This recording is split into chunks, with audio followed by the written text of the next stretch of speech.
What's really happening with the Raiders' offense?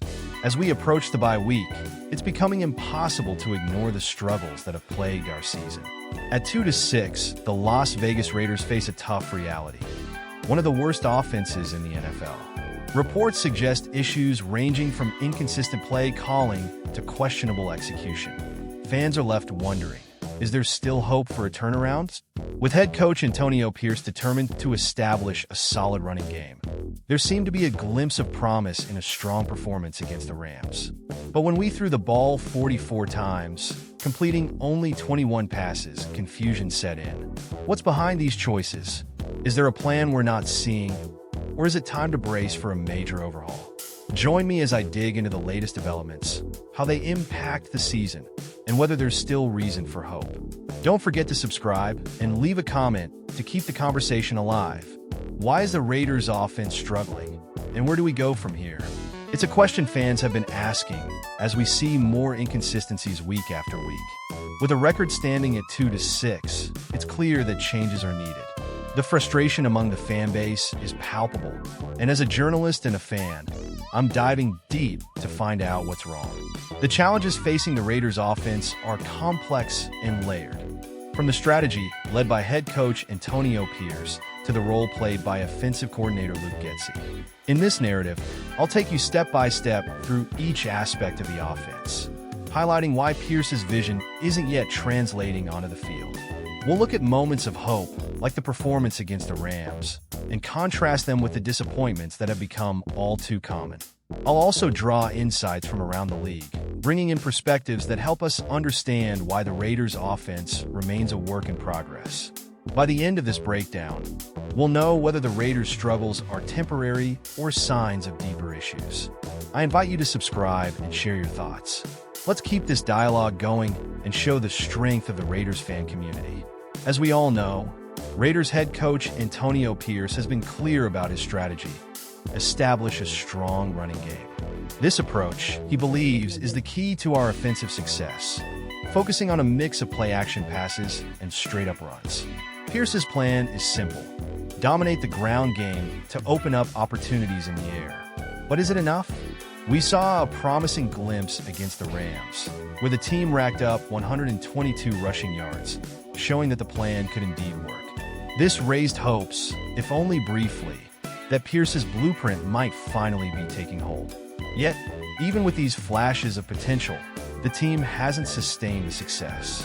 Pierce's commitment to this run-first approach is undeniable.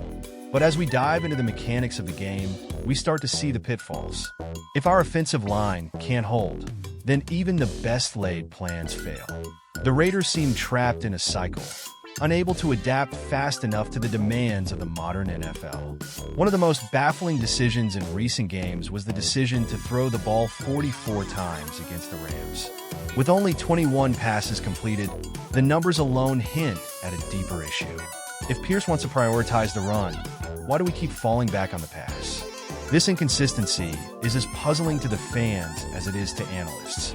After such a strong performance on the ground, reverting to the air seemed like a step back, leaving fans questioning if the coaching staff truly trusts their own strategy. Each game feels like a tug-of-war between commitment and confidence, with the team's identity lost somewhere in between. It's clear that this struggle isn't just about numbers.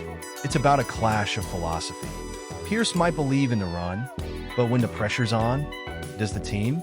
This lack of cohesion trickles down to every player on the field. The offensive line has been nothing short of a disaster this season. Without a solid line, any offense will struggle to gain traction, and the Raiders are no exception. Fans and analysts alike have pointed to this unit as one of the main culprits behind our offensive struggles. But is it fair to place all the blame on the line? Injuries and penalties have plagued this group, making it difficult for them to find any rhythm. Each misstep costs us valuable yardage, killing momentum before it even starts.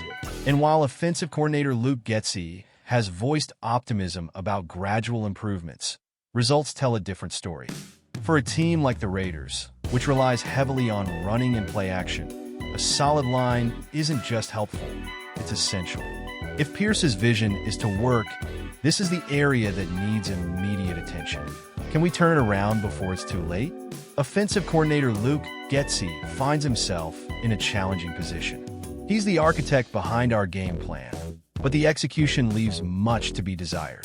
When asked about the offensive inconsistencies, Getsy points to the need for a team effort, an acknowledgement of the collective responsibility.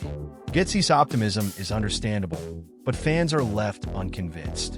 The penalties and missed opportunities are more than simple setbacks.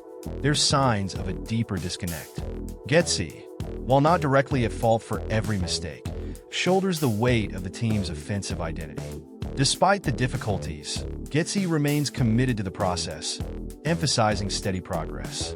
However, as we approach the bye week, fans are demanding results, not just promises of improvement. His role is under scrutiny, and the spotlight will only grow brighter. It's not just Raiders fans taking note. NFL insiders, players, and even executives have voiced their opinions on our offensive issues. A quarterback from another team mentioned that the Raiders' offense lacks critical adjustments mid-game, a fundamental skill at the NFL level. The failure to adapt is something that has fans worried. If the team can't adjust, they'll fall behind against adaptable, strategic opponents. This rigidity in play calling undermines everything Pierce and Getsy aim to build, casting doubt over the entire strategy. The concerns don't stop there. One league executive commented on the lack of continuity, pointing to our struggles in forming a cohesive strategy. For a team aiming to rebuild its reputation, this is concerning feedback. Our running game has been another point of contention. While Pierce preaches its importance, the way we approach it has drawn criticism. An opposing coach called our play calling dull, pointing to the lack of creativity that makes our offense easy to anticipate. For the Raiders, this is a major red flag. In today's NFL, success often hinges on outsmarting the defense, yet we continue to rely on a repetitive set of plays.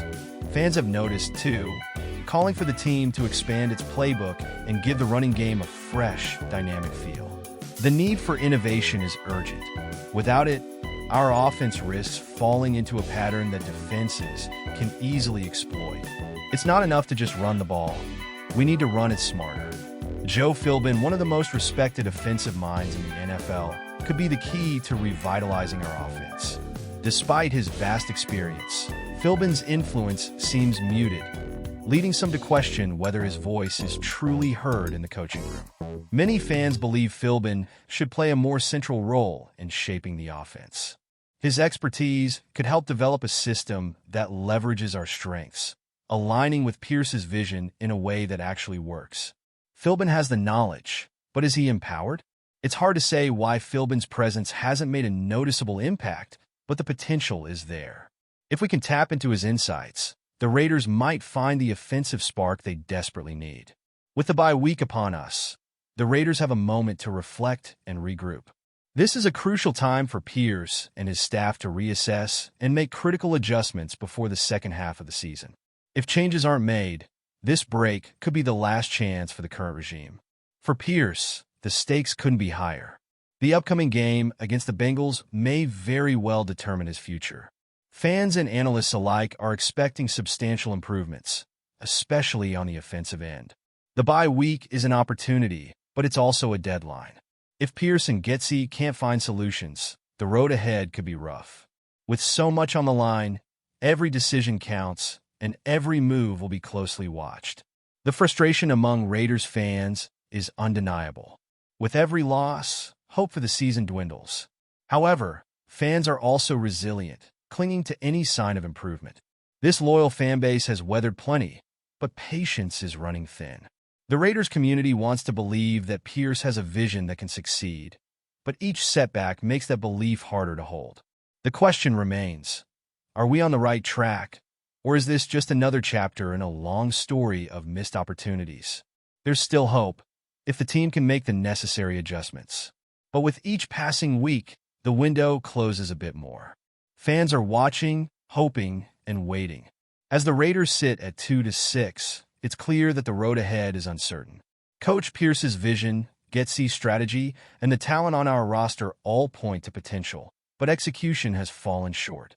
The coming weeks are pivotal, not just for the team, but for the fans who have remained loyal through thick and thin. The bye week provides a brief respite, but it's also a time for accountability. Will we see the needed changes, or are we destined to remain stuck in this frustrating cycle? Only time will tell, but one thing is certain. Fans deserve answers and a clearer path forward. If you're as invested as I am in the future of the Raiders, let's keep the conversation going. Drop a comment with your thoughts on our offensive challenges, like this video, and don't forget to subscribe for all the latest Raiders news. Together, let's hope for better days ahead.